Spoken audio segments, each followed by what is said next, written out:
white immigrants can come to this country 50 years ago with nickels and dimes and no education, and come here and pool their little nickels and dimes and no education and set up little stores, develop these stores into larger stores, develop this into an industry which creates job opportunities for whites. Since Lincoln was supposed to have freed the black man 100 years ago, and today the black man, according to the government economist, has spending power of $20 billion per year.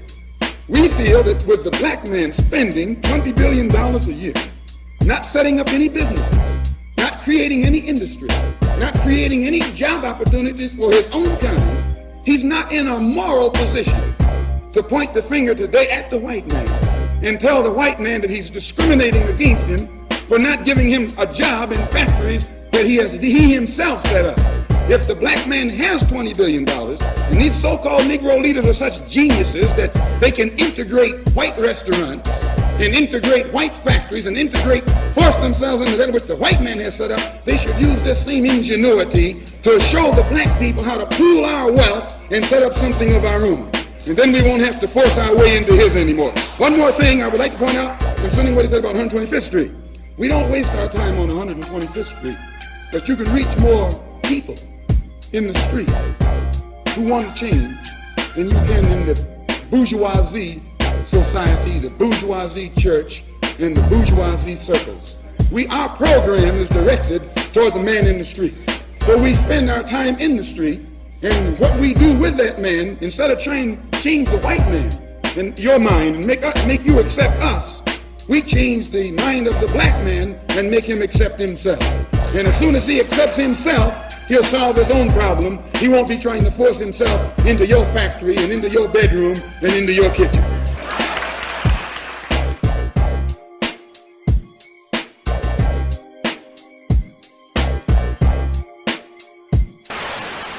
The scramble for Africa.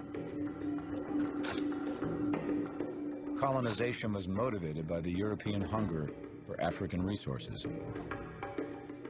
The subsequent exploitation of the African people and the uprooting of their spiritual values by Christian missionaries would leave a permanent European stamp on the continent. The mindset is the barbarians are backward and inferior, and for their own benefit we have to uplift them and civilize them and educate them and so on. The psychology behind it is kind of transparent. I mean, when you've got your boot on someone's neck and you're crushing them, you can't say to yourself, I'm a son of a bitch and I'm doing it for my own benefit. So what you have to do is figure out some way of saying I'm doing it for their benefit. And that's a very natural position to take when you're beating somebody with a club. Britain cut the largest piece of African cake from Cairo to Cape Town, in addition to Nigeria and a few West African regions. It was also the British Empire that in 1894 imposed an arbitrary boundary around the many diverse ethnic groups and kingdoms that would make up Uganda. The southern Bantu-speaking people were given economic, political, and educational advantage.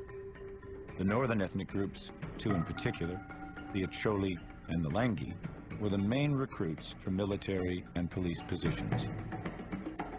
By exploiting linguistic, ethnic, and cultural differences between the peoples of the North and South, Britain's divide and rule policies created a tension between them that helped maintain British rule. The French took an east-west slice of the continent as well as Madagascar. The Belgians took Rwanda, Burundi, and the Congo in what Joseph Conrad called the vilest scramble for loot that ever disfigured the history of human conscience. Slave labor took over 5 million lives. In Rwanda, Belgium entrenched the idea of the Hutu as a workforce and the Tutsi as extenders of Belgian rule. The politicization of these two cultures would profoundly contribute to the genocide of 1994. In Sudan, the British ruled the Arabs in the north and the blacks in the south as separate colonies, only to combine the areas before independence in 1956. The result has been relentless civil war, the Darfur massacres being the latest tragedy. The Portuguese decimated Angola, Mozambique, and Guinea-Bissau well into the 1970s. The Italians took Libya, Eritrea, and Somalia.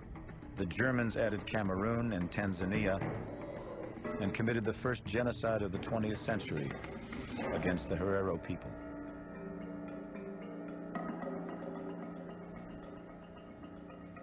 No colonial power is going to succeed unless it's going to play on existing divisions and sharpen them, increase them, exacerbate them.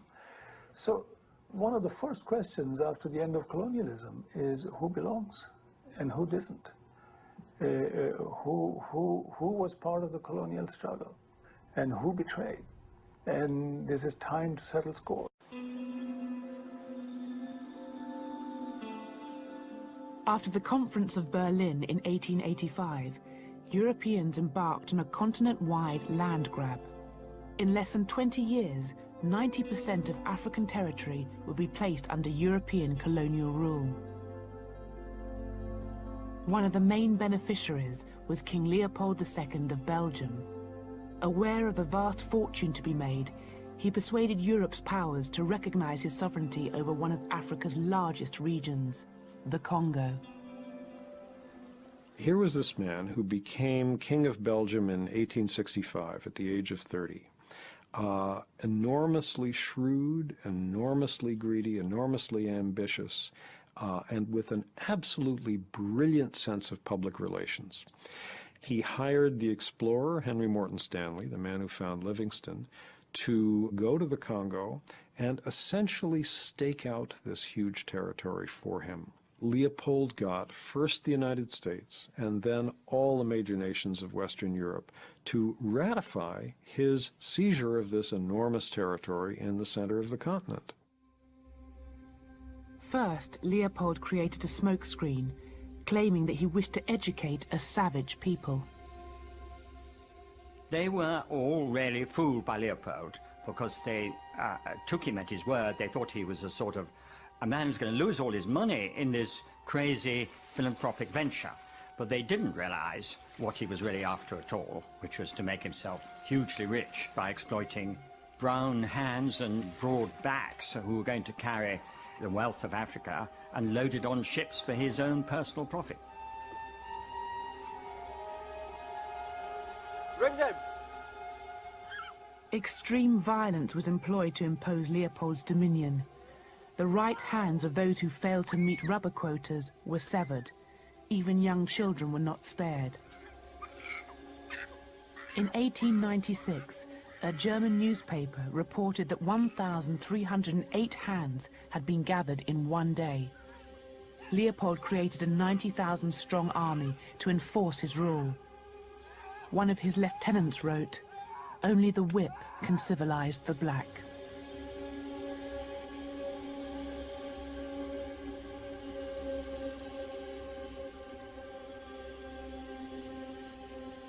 They would go into village after village.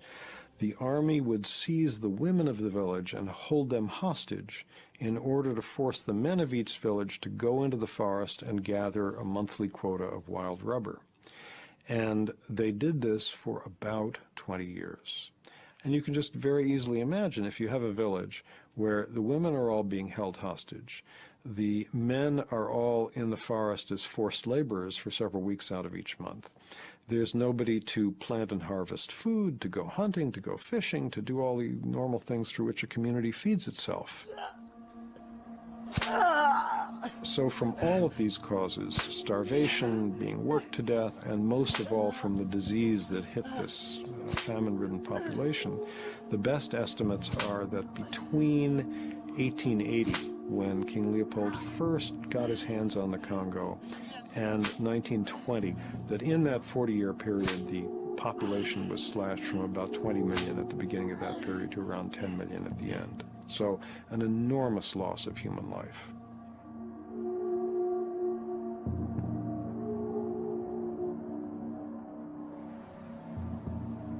Huge building projects throughout Belgium were funded by Leopold's wealth to celebrate his reign. Leopold built himself a palace, now called the Museum of Central Africa, to display his spoils. For historian Bambi Koipins, whose father is Congolese, the building embodies the myths created to justify Belgian rule in the Congo. The central hall gives you the idea of what the museum is supposed to be about. You have the central dome through which the light falls on the heart of darkness underneath, you can say. Simultaneously, the dome also presents the sky, God, and then in the central hall, underneath that representation of Leopold II, are statues of Congolese. So what you really see were the hierarchical relationships that structured the relations between the colonized and the colonizers. As a human being, I'm obviously shocked by that, because it is very clear that Africans, the way that this museum was originally set up and the way that most of the exhibitions still work, are really dehumanized because they were seen and represented as savages who really needed the help of outsiders, i.e. Europeans, to transform them into fully civilized human beings. From the late 19th century onwards, human zoos exhibiting Africans in their primitive state became popular around Europe. One of the first was housed in the grounds of Leopold's museum. The Africans were put on display so people could go and see them in very much the same way that they could look at, say, caged animals in a zoo, and their reactions were also very similar. There were notices saying that people were not allowed to throw peanuts at the Africans because that was what they did. This museum is also, in a very real sense, the only monument to Belgian colonial history left in this country. So if we dismantle the museum, there is a very great danger that we also eradicate the public memory of that colonial heritage. And once that happens, of course, one paves the way for all these people who say, well, it was not as bad as that, was it? And Leopold II really did do a great deal of good. In 1908, the year before Leopold died, his crimes were made public and he was forced to hand control of the Congo over to the Belgian government. But the cruelty continued. The forced labor system did not come to an end because it was so profitable. The new Belgian Congo continued it more or less until the early 1920s. At that point, the Belgian colonial officials realized that their population was shrinking so rapidly from the effects of the forced labor system that they had to modify it. They had to make it less lethal, or otherwise they would have no labor force left. Although 10 million people died, the Congolese genocide has largely been forgotten in Europe. In the book The Heart of Darkness, the author Joseph Conrad, who witnessed the violence in the Congo, writes, "The conquest of the earth, which mostly means taking it away from those who have a different complexion or slightly flatter noses than ourselves, is not a pretty thing when you look into it too much." When a series of missionary photographs arrived in England in the late 19th century, they caused outrage. The mutilations had been strategically photographed against white for maximum impact. The children came from the Congo, but the man accused of their suffering was white, European, and royal. For 100 years, evidence has lain dormant of one of the greatest mass murders in one man's quest for wealth and glory. Until Adolf Hitler arrived on the scene, the European standard for cruelty was set by a king. Leopold II, King of the Belgians, was the personal owner of 1 million square miles of Central Africa and king sovereign of 20 million Africans.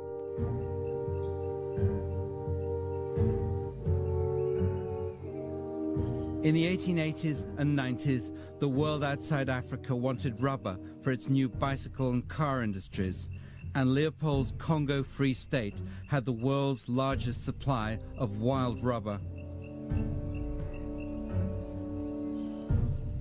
The king had struck gold, black gold. He was determined to get as much rubber to Europe as he could, and as fast as he could. The rubber in this district has cost hundreds of lives. And the scenes I have witnessed while unable to help the oppressed have been almost enough to make me wish that I were dead. Over a period of 20 years, Leopold turned the Congo into a vast labor camp 80 times the size of Belgium, in the process making himself into one of the richest men in the world.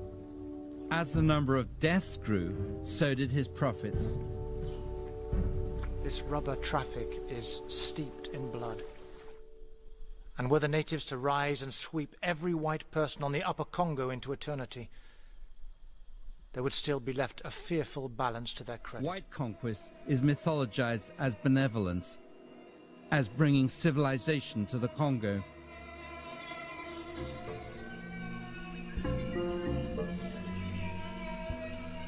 Leopold's Congo was a prison state. Africans had no rights, no justice, and no freedom. They were there to serve a voracious European king. Thousands of miles away, Leopold was content that the end always justified the means, and the end was to make money.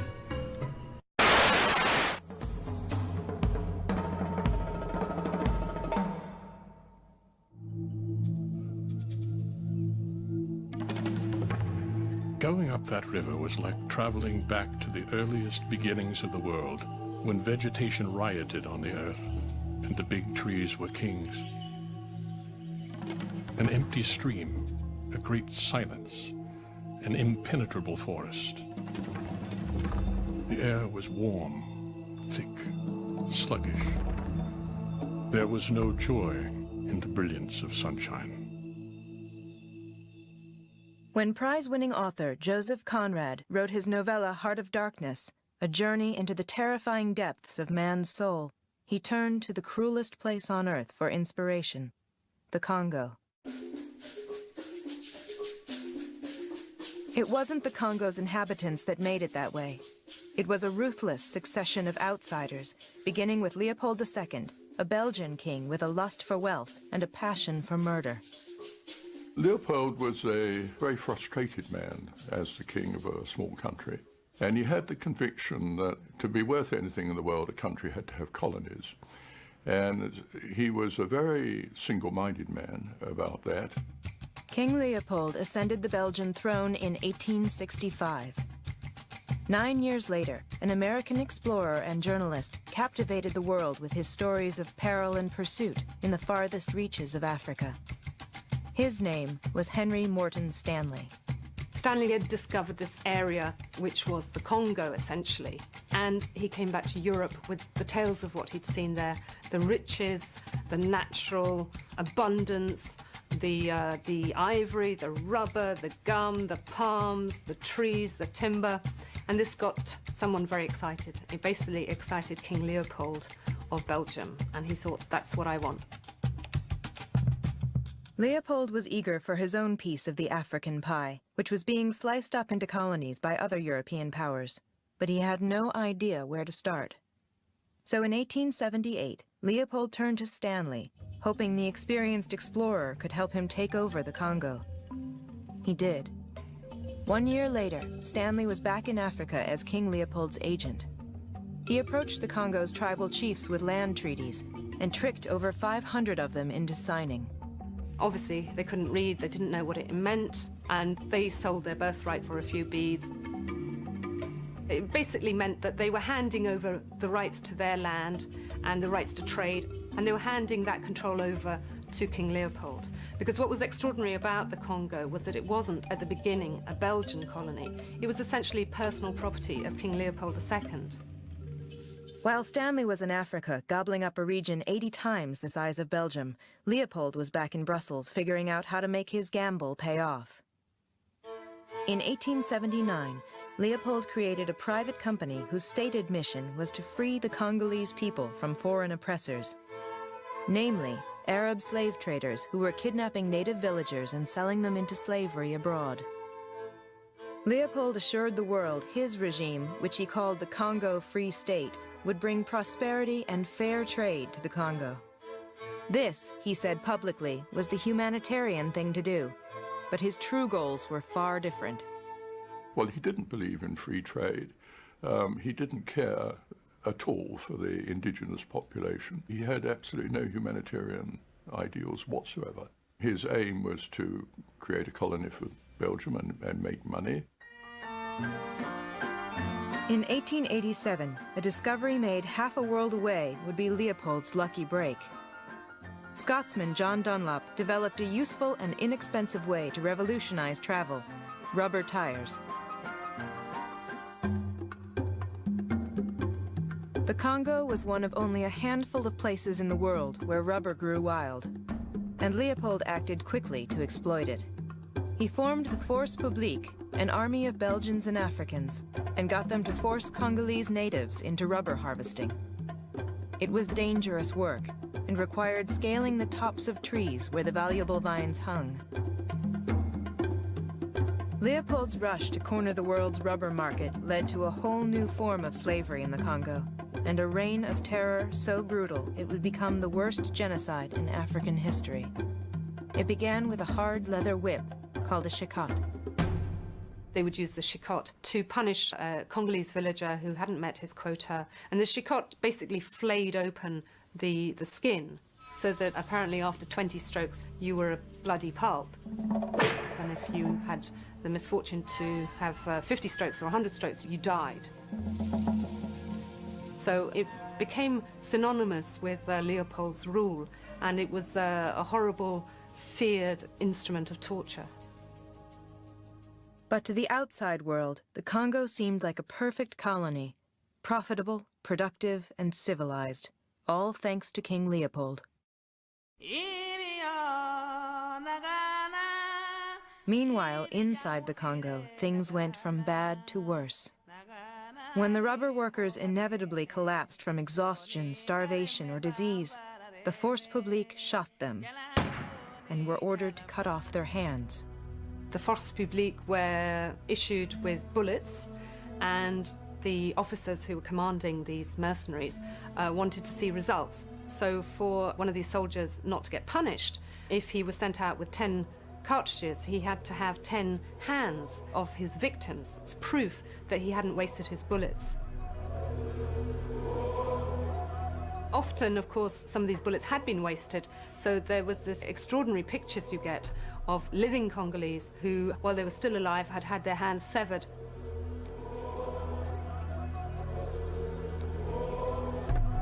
Leopold set new standards in colonial brutality. I think he did that because he just was a man in a great hurry, and he didn't think of the Congolese as human. Few statistics were collected at the time, but estimates put the total number of murdered Congolese at well over 10 million. By 1901, the Congo was one of the world's largest rubber suppliers, and King Leopold profited handsomely. He lived the high life in Belgium and in several chateaux and villas throughout Europe. Leopold never set foot in what was ironically known as the Congo Free State, and I think that made it easier for him. He could not look face to face with the evidence of what he had done to that country. This big propaganda ploy really managed to disguise what was really happening in Africa, and King Leopold was able to get away with it. You know, he was able to kill millions, but still pretend that he was civilizing millions. Leopold might have prolonged his terror campaign had it not been for a curious and determined clerk in a Liverpool shipping office. His name was Edmund Morel. Morel looked at the shipping manifests and discovered that while a great deal of rubber and ivory was coming from the Congo, practically nothing was going back. The main items which were carried in the ships going from Antwerp to the Congo were arms and ammunition, which obviously weren't going to be supplied to the Congolese. So that struck him as extremely suspicious. Once he suspected foul play, Morel was a man possessed. He quit his job and spent the next decade investigating King Leopold's corrupt regime. Morel was extraordinarily accurate. He was very adept at reading into this sort of boring statistics how much was coming out of the Congo in terms of resources. He would get documents leaked to him by people within Leopold's administration, people who did have consciences, who were concerned at what was going on. It was a moral issue, I think, for him. There was a robbery going on a grand scale, and he disapproved. And Morel wasn't the only one watching the Congo.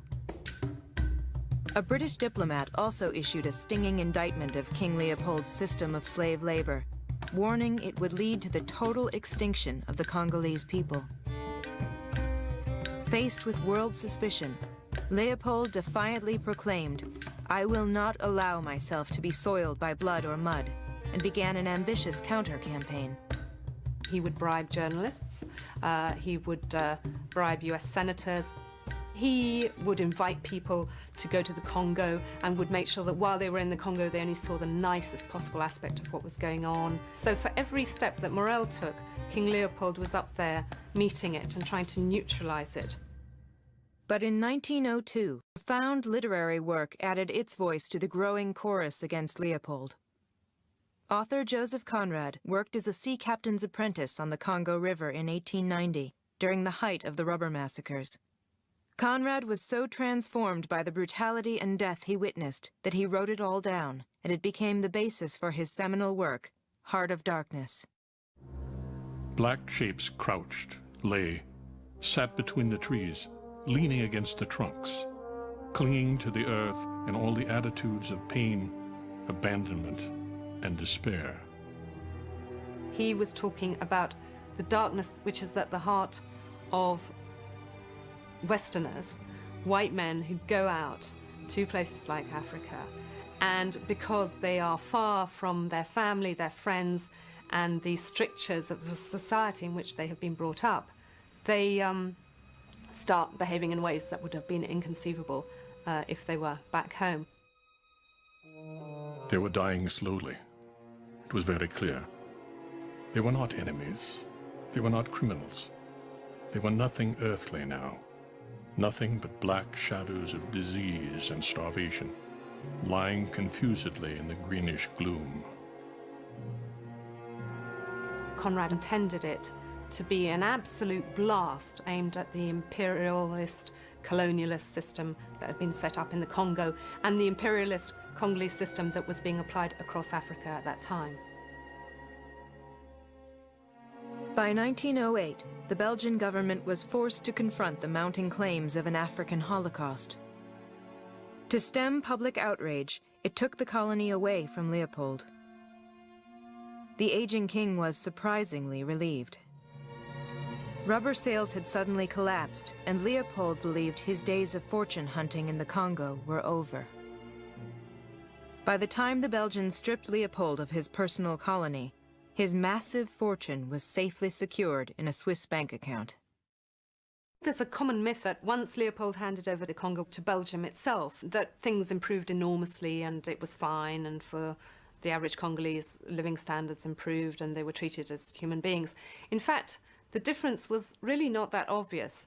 And while rubber had become of no importance, the Belgians discovered that there was huge mineral resources under the soil. In Congo, there was copper, gold. So the system of forced labor went from being applied to rubber to being applied to mineral resources. The Belgians renamed the country the Belgian Congo and ruled for the next 50 years. They boasted to the world of their help for the Congolese people and built churches, medical clinics, and elementary schools. Yes, in the Congo, other seeds have taken root. Seeds that can one day reach a full maturity.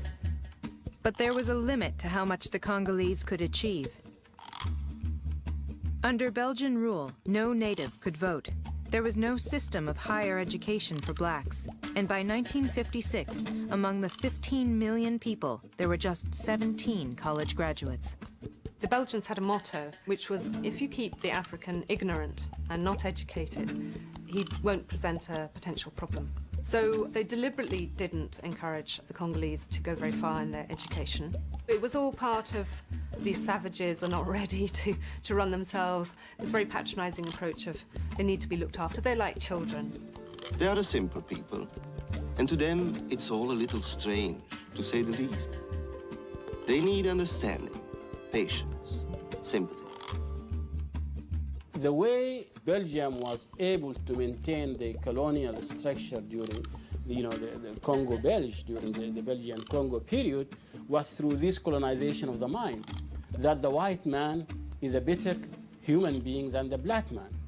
And they pumped that message into the population through all forms of education, even in churches, and the people became sort of subdued and colonized internally in their mind.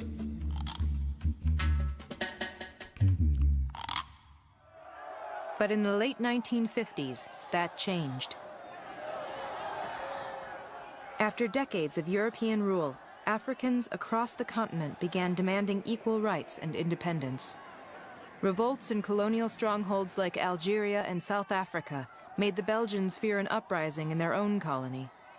In 1960, after more than 50 years of domination and exploitation, Belgium abruptly pulled out of the Congo, leaving it a free country without a government.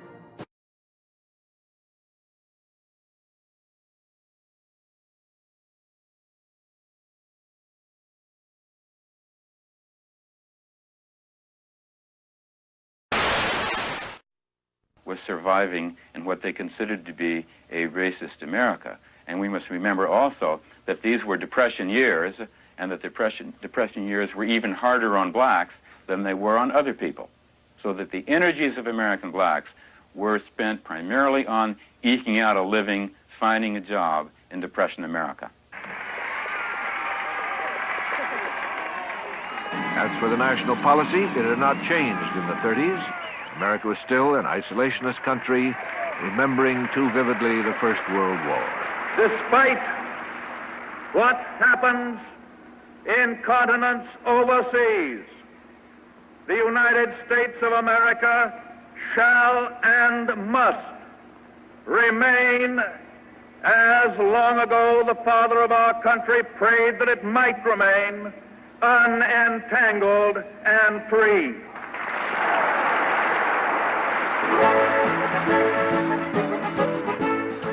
Italian troops training at the Leash were set off to invade Abyssinia. Duce was encouraged in his African venture. The League of Nations had taken no action in the Wal-Wal controversy, and Mussolini was aware of a secret agreement between France and Britain not to interfere with his plans.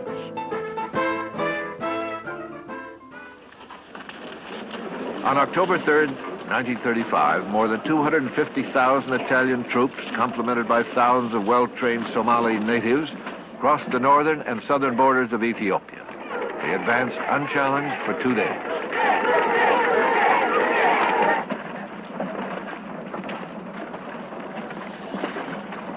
From Addis Ababa, Selassie announced to the world that Italy was the aggressor. He fervently hoped that his barefoot soldiers with World War I weapons would be rescued from massacre by the League of Nations. His strategy was to send small units to the front at first and let the desolate mountain and desert terrain hold back the invaders.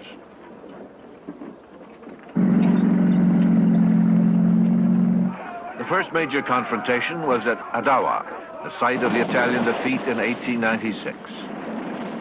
Perhaps not since the invention of gunpowder had one army enjoyed such military supremacy.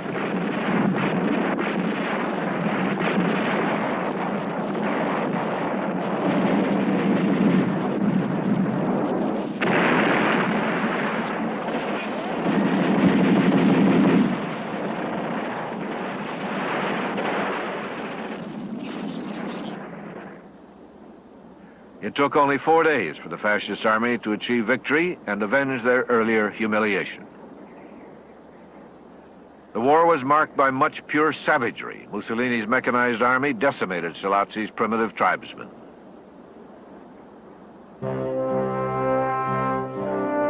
France's Pierre Laval, whose secret agreement paved the way for Mussolini's conquest, guided the League of Nations toward the imposition of only mild sanctions against Italy. The League censured Italy as the aggressor and suspended all economic relations with her, but voted against sending arms or troops to Selassie. The vote satisfied the conscience of most European leaders who refused to see beyond the hypocrisy of their actions. For all intents and purposes, Ethiopia had been sacrificed. The fear of a potential alliance between Italy and Germany had paralyzed European statesmen. In un tempo in cui Roma aveva Cesare, Virgilio ed Augusto. Mussolini protested that his cause was just and resigned Italy from the League of Nations. World opinion turned against Italy. In England, where the public was revolted by Mussolini's bullyism and disgusted by the League's impotence, Italian-owned stores became targets for frustration and anger. Throughout American urban ghettos like New York's Harlem, angry blacks protested and smashed the windows of Italian shopkeepers. Nevertheless, government policy remained neutral.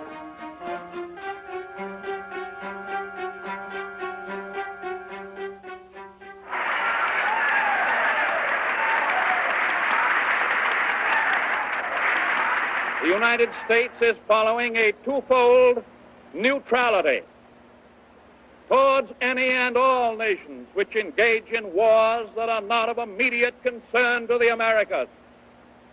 First, we decline to encourage the prosecution of war by permitting belligerents to obtain arms, ammunition, or implements of war from the United States.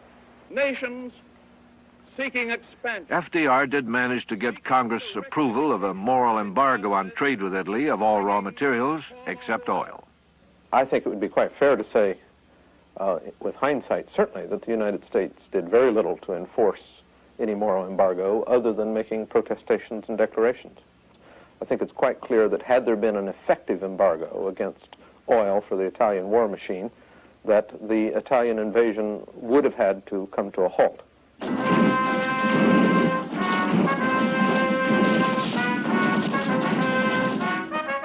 Mussolini, with a free hand to pursue the war, ordered his army to conquer Ethiopia as quickly as possible.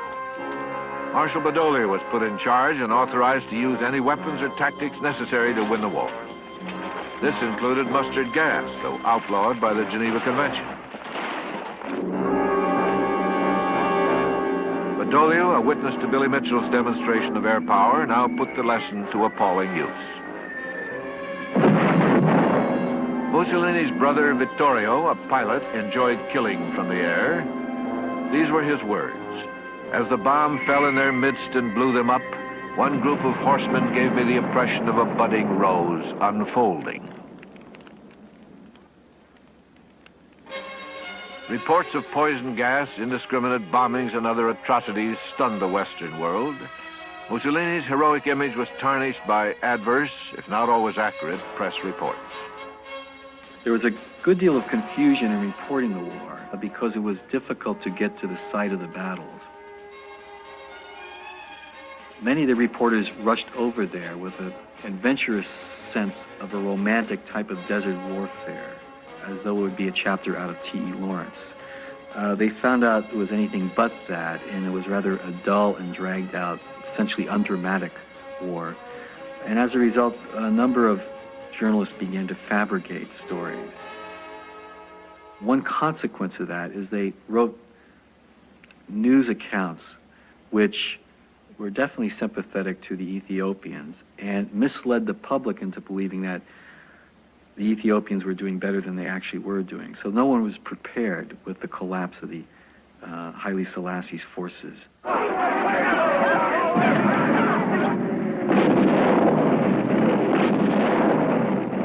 Mussolini was surprised by the speedy Italian success.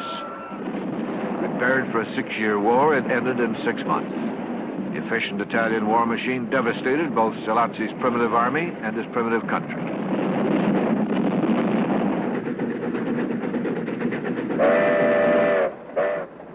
A gentle monarch was driven out of a land which, in the words of Winston Churchill, no conqueror in 4,000 years ever thought worthwhile to subdue. Emperor Selassie and his two sons were forced to flee before the Italians marched on his capital, Addis Ababa.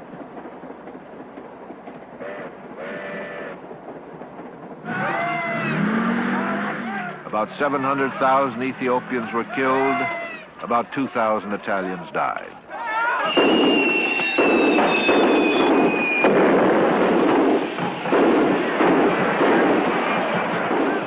On May 9, 1936, Mussolini declared in Rome that Ethiopia now belonged to Italy.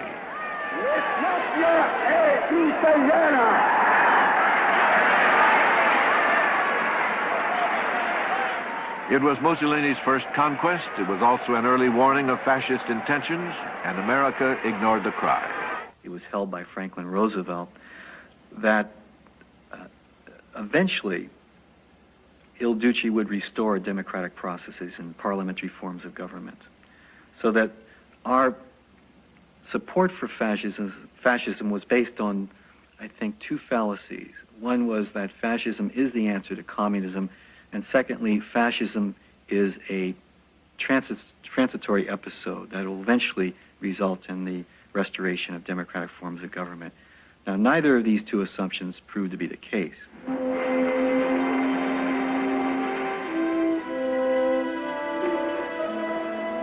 Selassie was granted exile in the guilt-ridden but generous England. However, he demanded the opportunity to address the League of Nations as soon as possible, hoping to salvage at least his self-respect.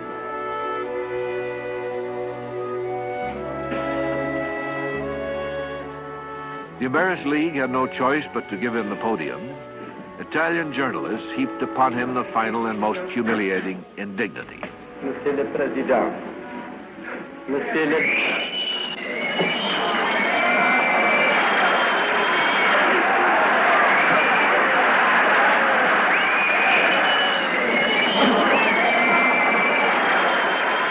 After the Italian journalist hecklers were ejected from the hall, Haile Selassie continued, and he said this: "It is international morality that is at stake.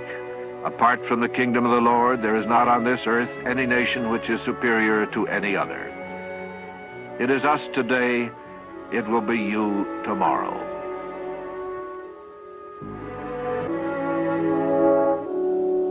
Mr. O'Connor. What is your real name?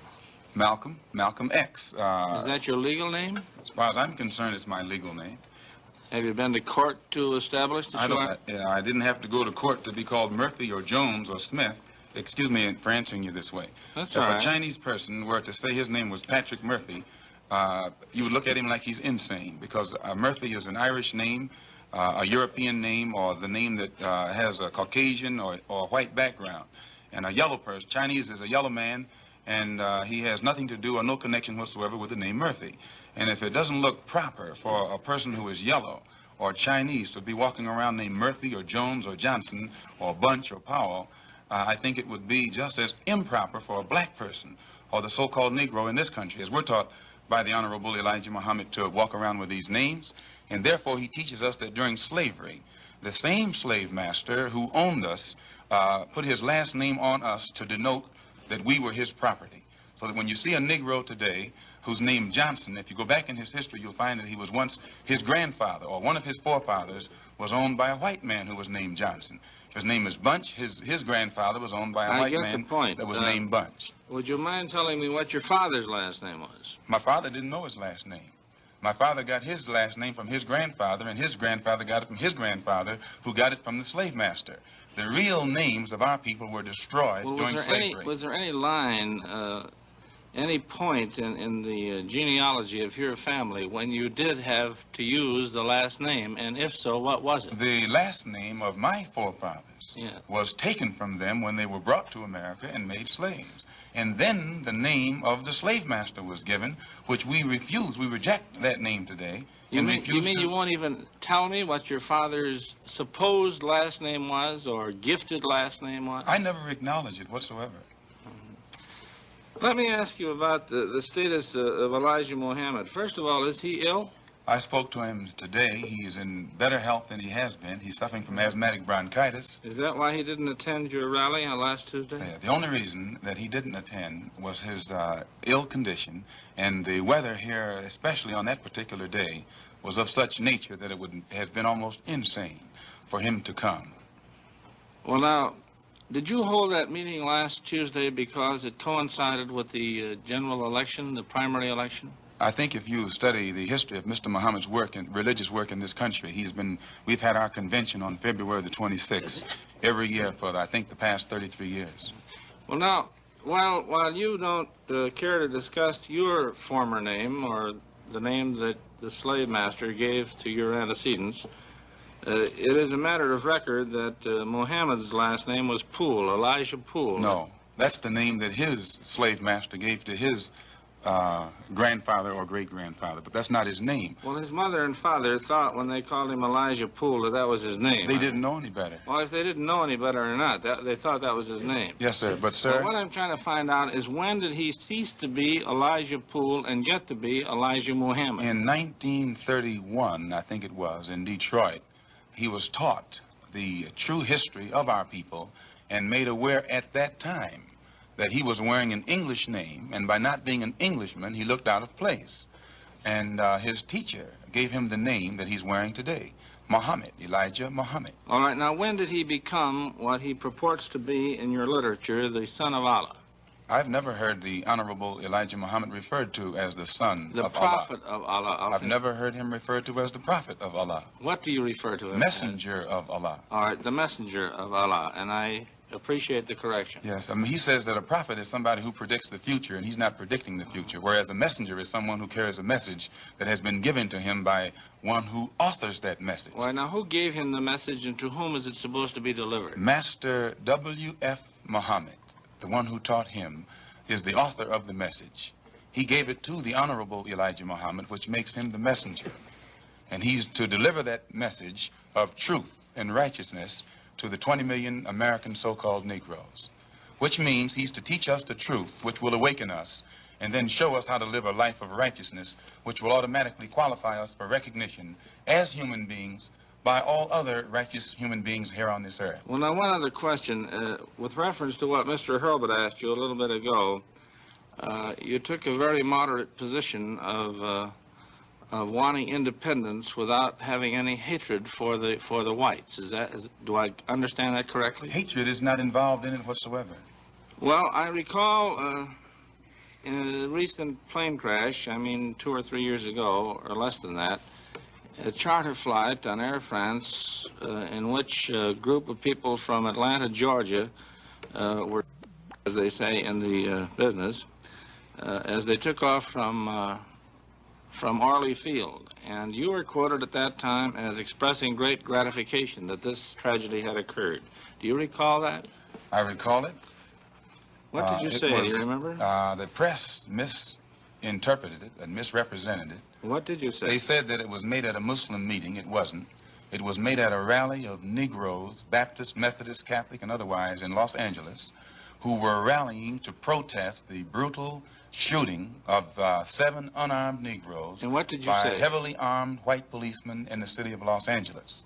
And because we are a people who have been taught by the Honorable Elijah Muhammad to never carry weapons of any kind, but to get on God's side and rely on God to fight our battles for us, at the time that these brothers were shot down so brutally, I pointed out at the funeral of the brother who died that God would step in and take a hand in giving us some form of justice for the brutal killing of our brother.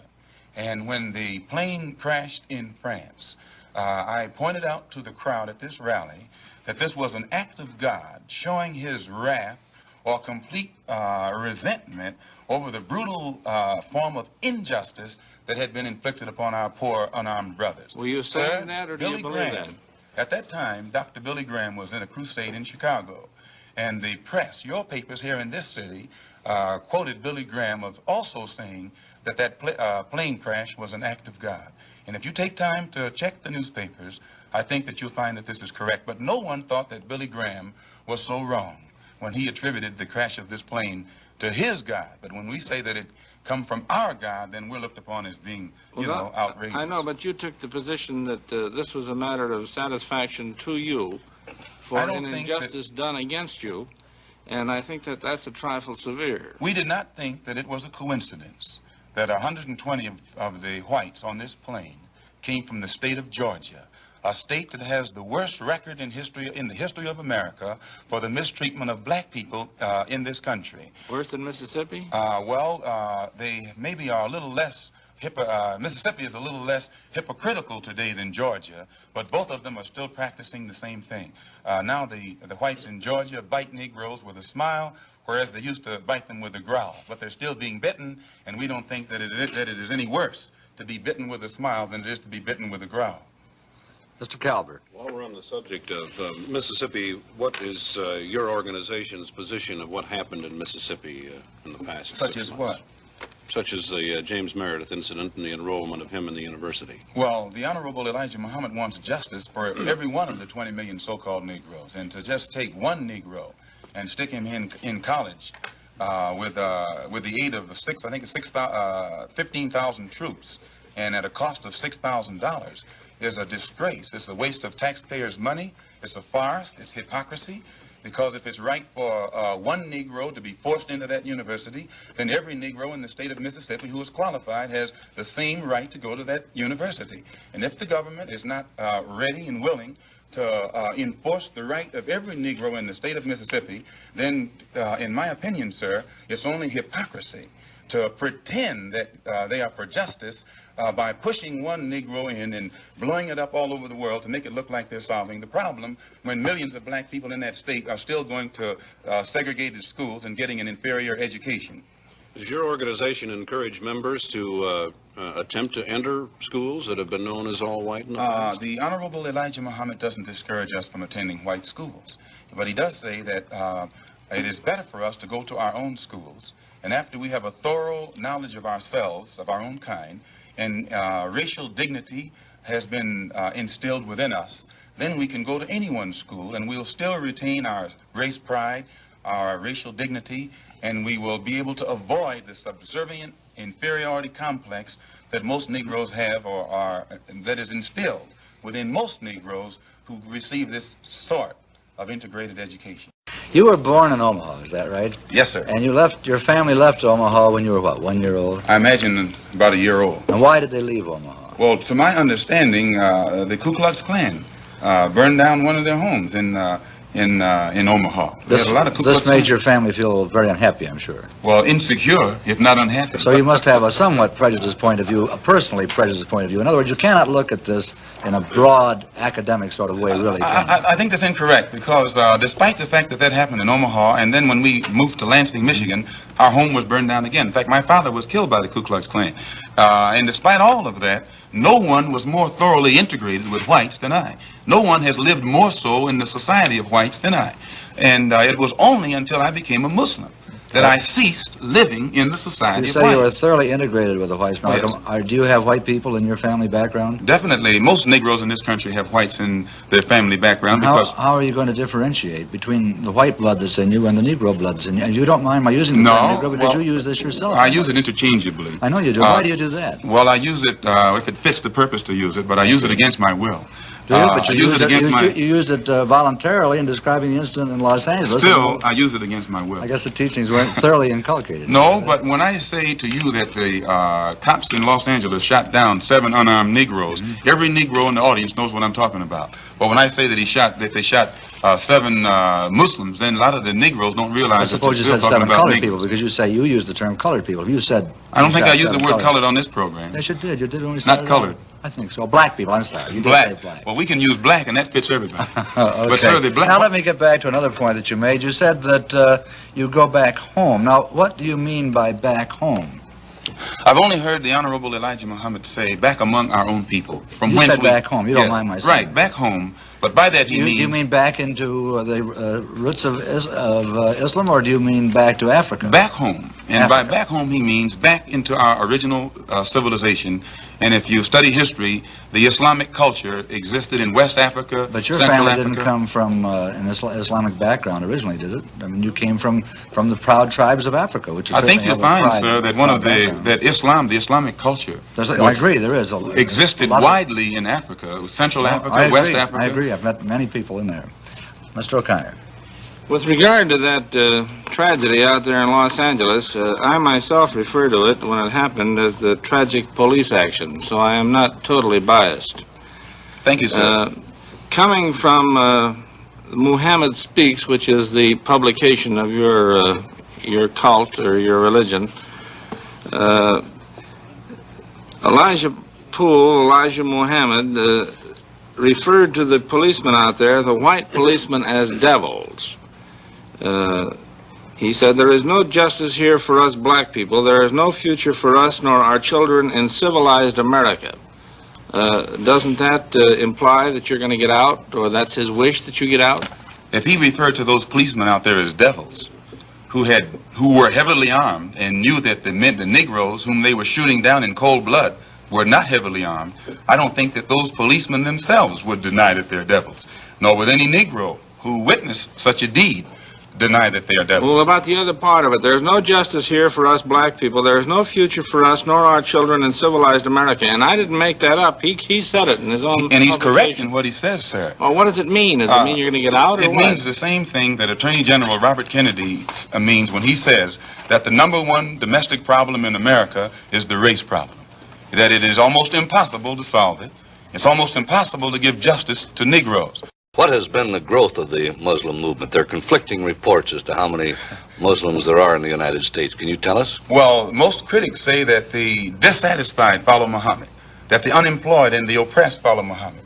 And I think you'll agree, the sociologists, the economists, and other experts say that the masses of black people are dissatisfied, unemployed, oppressed, and fed up. So that he actually gets his support at the mass level. But now you have other Negroes at the class level who pretend not to go for him, because usually their job has been given to them by the white man. They have positions to which they have been appointed, and they think that the only way that they can protect their job is by pretending in front of the white man that they don't go for Mr. Muhammad either. But you find that he How gets many support Muslims at do all you levels. say there are in numbers? I couldn't say. I've never heard him say, and he's the only one who would know. 500,000? I couldn't say. I think that anyone who does say is not in a position to know, and anyone who knows wouldn't say. What do you think that the Urban League and the NAACP have accomplished for your people? What's your attitude Well, in toward their them? own way, they have been doing their best to bring about freedom, justice, and equality and human dignity for the black people in this country. But today you have such an intense degree of dissatisfaction and impatience existing among our people at the mass level, that it is almost impossible to come to them with a program that's going to take another 100 years to solve their problem, and they still be satisfied to wait. So that they have, the Urban League and the NAACP has done a good job within their understanding. But today it takes more immediate solutions. And the solution that the Honorable Elijah Muhammad has is immediate. It's And more you practical. think they're not moving fast enough? Well, they're moving as fast as they can. But that's not fast enough for the masses of black people. If a person is sitting on a warm stove and you get ready to let him up, no matter how slow you are, he has patience because it's only warm. But the masses of black people who are sitting on a hot stove, they're impatient. And no matter how fast you say progress is being made toward letting them up, that progress is not fast enough for them. Well, the NAACP and the Urban League have both been critical of the Muslims. The NAACP and Urban League have been maneuvered into criticizing us against their own will. Usually the divide and conquer tactics have always been used by the oppressor to keep the oppressed oppressed.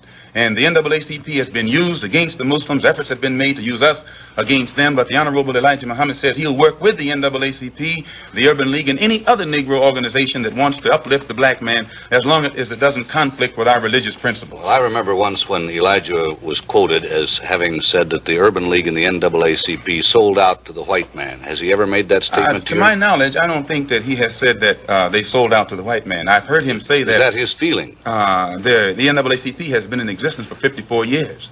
And they elect a new national president every year. and they have never elected a black man to sit in that capacity. Arthur Spingarn has been president of the NAACP for 24 years. And so in this sense, it means that either they're practicing the same discrimination that they accuse the white man of practicing, they're practicing it themselves, or else they're not qualifying other Negroes in that organization for the positions of leadership. This is our only criticism. You personally feel that they have sold out to the white man? You personally feel that those organizations have sold out to the white man? I don't think that they would knowingly allow themselves to be used or misused against their own people. So if they are failing to do the job that our people expect of them, probably it's just through lack of understanding. But today their understanding is increasing, and you'll find that they're developing a better ability to work with all different factions for the betterment of our people. Malcolm, how do you yourself feel about the white man? I believe that the white man has done a great injustice to the black man in this country by having kidnapped our people and brought us here and down to the level that we're on today. And today, instead of approaching the factors that their original mistake has created, instead of approaching these factors objectively and realistically, the greatest sin that they're doing now is trying to pretend that they never committed a crime, that they never did any wrong. And when the Honorable Elijah Muhammad points out the injustices that our people are suffering, they make that sin worse by accusing him of teaching hate, or by accusing him of black supremacy, or by accusing him of advocating violence, simply because he is pointing out the real factors in the problem. We have a little time left. You don't have to hurry so much, Malcolm. One white man named Lincoln supposedly fought the Civil War to solve the race problem, and the problem is still here.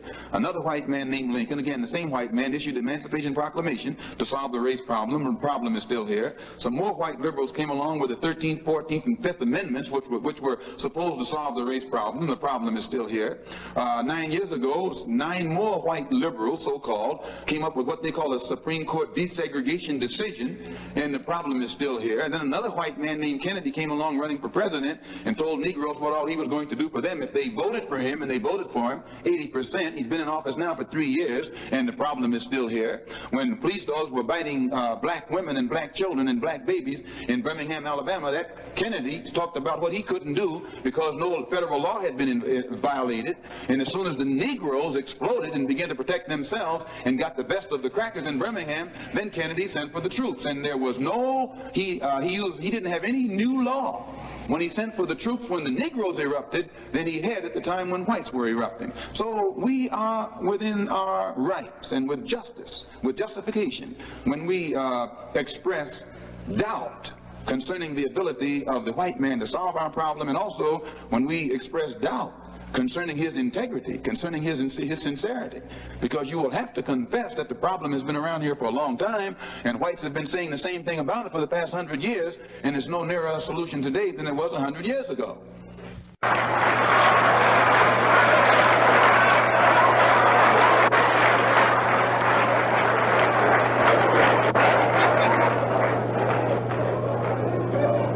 Who taught you, please, who taught you to hate the texture of your hair? Who taught you to hate the color of your skin to such extent that you bleach to get like the white man? Who taught you to hate the shape of your nose and the shape of your lips? Who taught you to hate yourself from the top of your head to the soles of your feet? Who taught you to hate your own kind? Who taught you to hate the race that you belong to? So much so that you don't want to be around each other. No, before you come asking Mr. Muhammad, does he teach hate, you should ask yourself, who taught you to hate being what God gave you?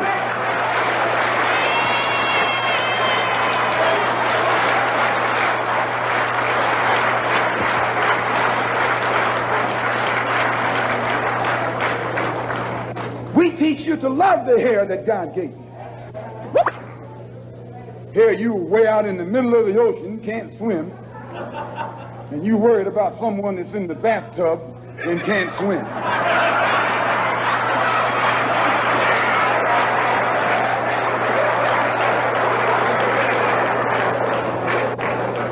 We don't steal, we don't gamble, we don't lie, and we don't cheat.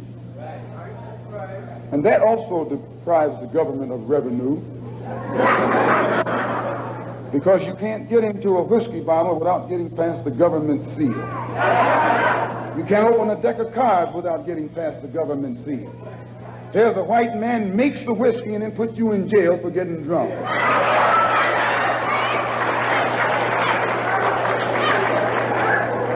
He sells you the cards and the dice and puts you in jail when he catches you using them. So he's against us because we fix it where he can't catch you anymore. We take the dice out of your hands and the cards out of your hands and the whiskey out of your head. The most disrespected person in America is the black woman. The most unprotected person in America is the black woman. The most neglected person in America is the black woman. And as Muslims, the Honorable Elijah Muhammad teaches us to respect our women and to protect our women. And the only time a Muslim really gets real violent is when someone goes to molest his woman. We will kill you for our woman. I'm making it plain, yes. We will kill you for our woman. We believe that if the white man will do whatever is necessary to see that his woman gets respect and protection, then you and I will never be recognized as men until we stand up like men and place the same penalty over the head of anyone who puts his filthy hands out to put in the direction of our women.